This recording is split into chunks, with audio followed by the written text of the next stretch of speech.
একটি ছোট গ্রামে এক তরুণ কৃষক বাস করত, যার নাম ছিল রাহুল। একদিন সে একটি বিরল জাতের গাছের চারা কিনে আনলো, যা কয়েক মাসে এক বিশাল রক্তিম ফুল ফোটানোর জন্য বিখ্যাত। তবে শর্ত ছিল, গাছটি সঠিকভাবে বড় করতে হলে প্রতিদিন আধা ঘন্টা সময় দিতে হবে। গ্রামবাসীরা বলল, এটা শুধু একটা সাধারণ গাছ, তুমি শুধুই সময় নষ্ট করছো।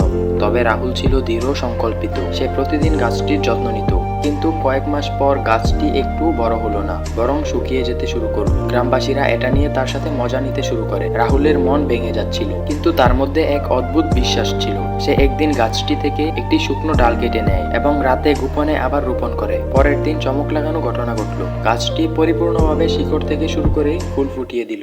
গাছটি সারা গ্রামকে বিস্মিত করে দেখালো যে ধৈর্য শুধু বাহ্যিক চেহারা নয়, অন্তর থেকে বিশ্বাসের শক্তি প্রমাণিত হয়।